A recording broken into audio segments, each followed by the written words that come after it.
Curiosi spettatori, vi do il benvenuto al Caffè 900.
Nella puntata di oggi parleremo dell'incredibile storia di una giovane ragazza tedesca di nome Monika Ertl. Monika nasce a Monaco di Baviera il 17 agosto del 1937, la maggiore di 4 sorelle.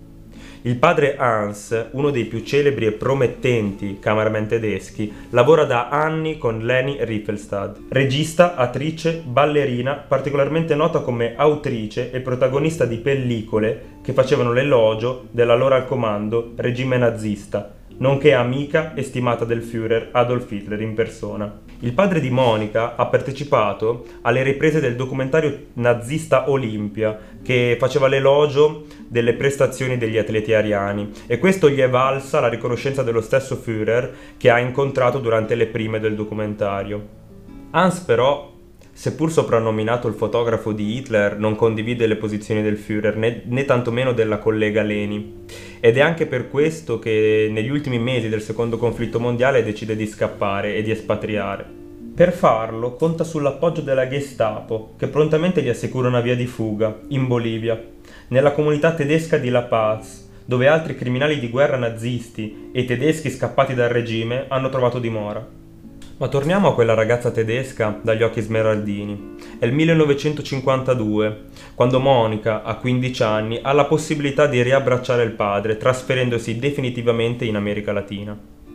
La sua vita di infanzia è però circoscritta alla comunità tedesca di La Paz. Quel microcosmo di ex nazisti e nostalgici è pregno di antisemitismo e di intolleranza, e Monika cresce in un ambiente in cui la seconda guerra mondiale non è mai davvero finita, in un ipotetico ed arrugginito Terzo Reich in miniatura.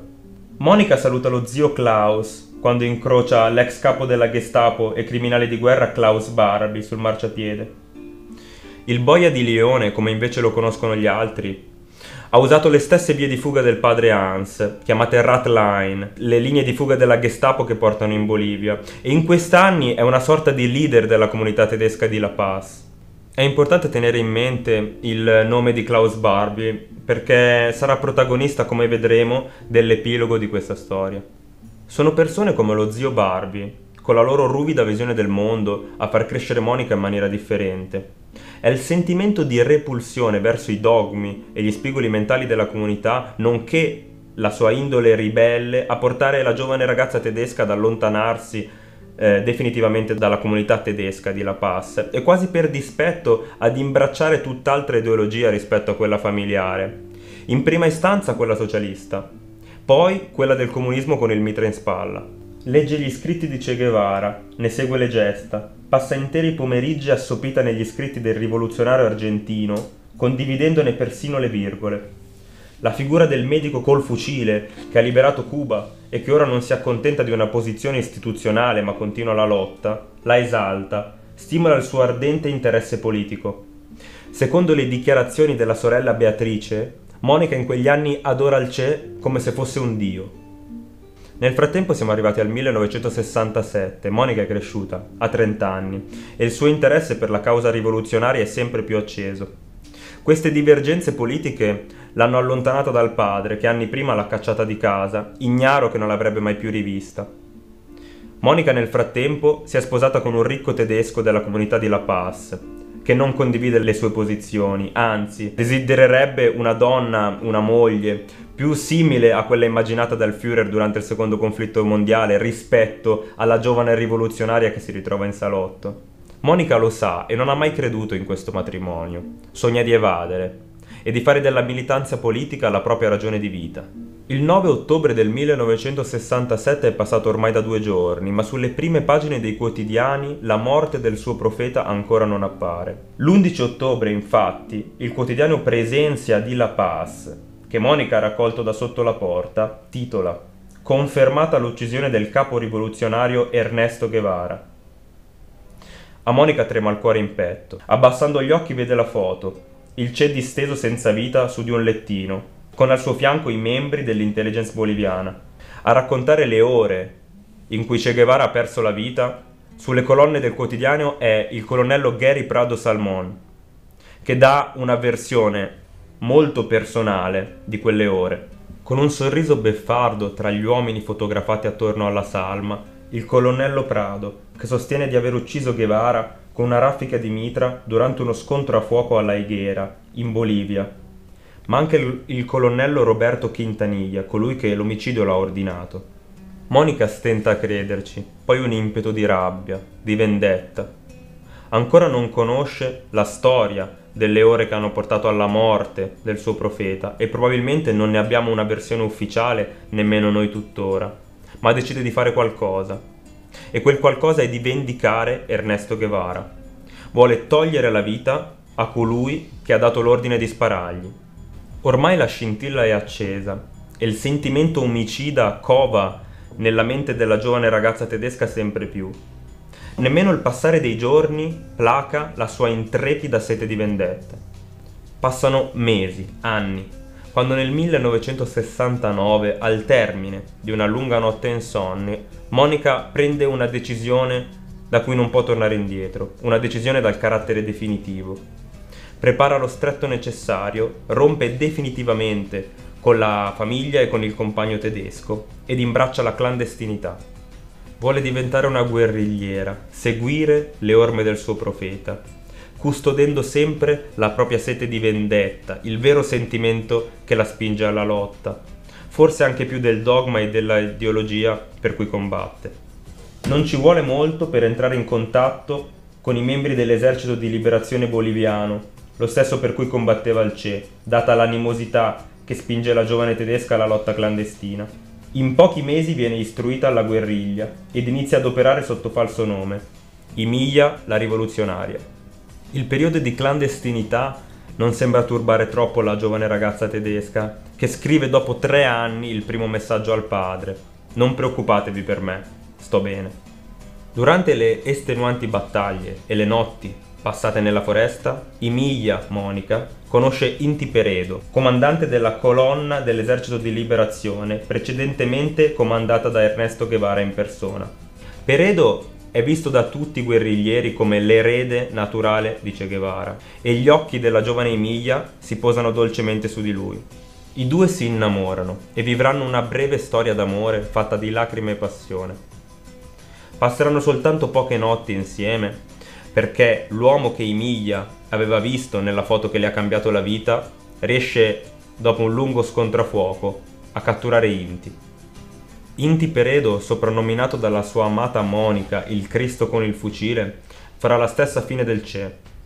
Lo stesso sguardo pieno di soddisfazione del capo dei servizi segreti Roberto Quintanilla comparirà anche nella foto che attesterà la morte di Inti. Emilia è sempre più convinta.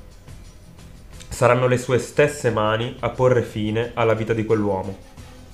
Oggi ometteremo la lunga preparazione del piano, nonché gli anni di lotta clandestina condotti da Monica, per concentrarci sull'episodio che ha reso celebre il suo nome. Erano serviti anni di minuzioso lavoro per preparare il piano. Il capo dei servizi segreti boliviani Roberto Quintanilla, soprannominato il Boia dai rivoluzionari, non girava mai senza scorta. Serviva quindi un piano pensato nei minimi dettagli soltanto per riuscire ad avvicinarlo, figuriamoci a farlo fuori.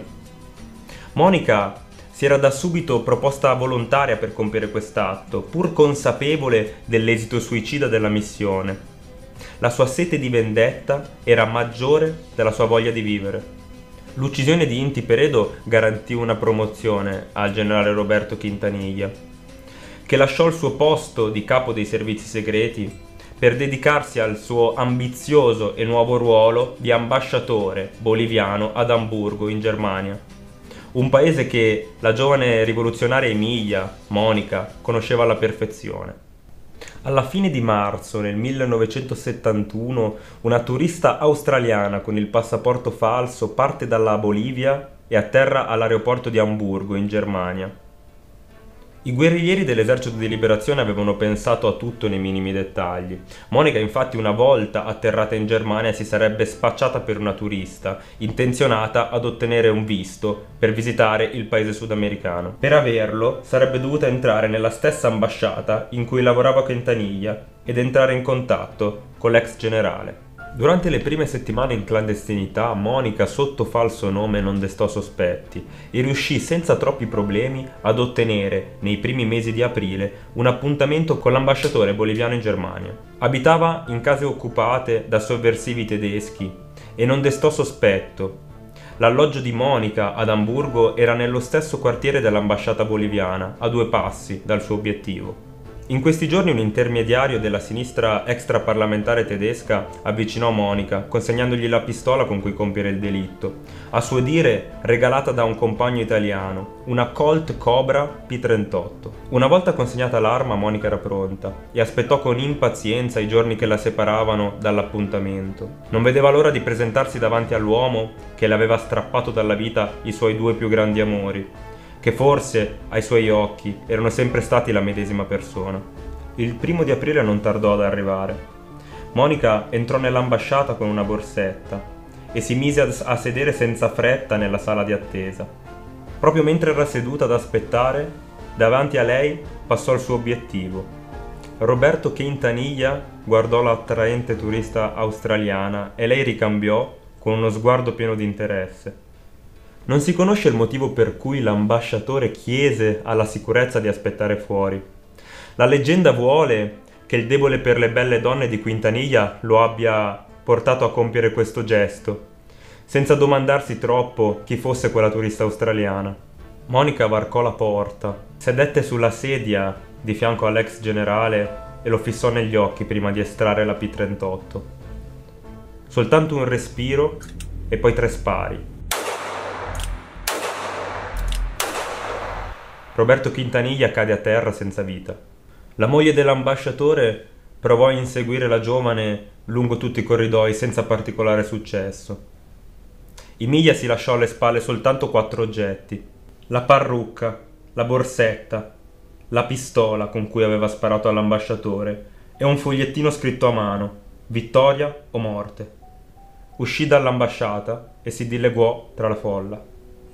Contro tutti i pronostici Monica riuscì a tornare in Bolivia, a bordo di un aereo decollato da Amburgo. Riuscì a rientrare a far parte dell'esercito di liberazione in poco tempo e a far perdere le proprie tracce nella giungla. Il governo boliviano mise sulla sua testa una taglia da $20.000. Ironicamente ricordiamo che quella messa anni prima sulla testa di Ernesto Guevara ammontava soltanto 4.200. Monica cadde 2 anni dopo, nel 1973, in un'imboscata. Secondo alcune fonti è organizzata proprio da Klaus Barbie, lo zio Klaus. Di dove si trova il suo corpo non ne si sa nulla. Probabilmente giace all'interno di una fossa comune, nella giungla boliviana, senza croci né tantomeno sepoltura. La fine di tanti altri guerriglieri boliviani che, come Monica, hanno deciso di imbracciare il fucile per la causa comunista. Il padre Hans continuò a girare i propri documentari e morì a 92 anni, poco tempo fa, nel 2000, senza riuscire ad abbracciare la figlia nemmeno da morta. La sua tenuta, dove giace la salma, è stata convertita in museo dal governo boliviano, mentre nel cimitero di La Paz riposano simbolicamente i resti di Monica Ertl o di Intimilla per i rivoluzionari. Quanto all'appartenenza della pistola che sparò a Quintanilla, la Colt Cobra P38, la polizia tedesca notificò che risultava di possesso dell'editore italiano Gian Giacomo Feltrinelli. Questo gli costò un mandato di cattura internazionale, ma quando gli agenti bussarono al suo domicilio milanese non trovarono nessuno. Feltrinelli viveva già in clandestinità e operava in quegli anni nei GAP, un gruppo appartenente all'arcipelago dei partiti della sinistra extraparlamentare. Ma questa è un'altra storia, che affronteremo nei prossimi episodi, quando proveremo a far luce nella fitta nebbia che è la storiografia degli anni 70.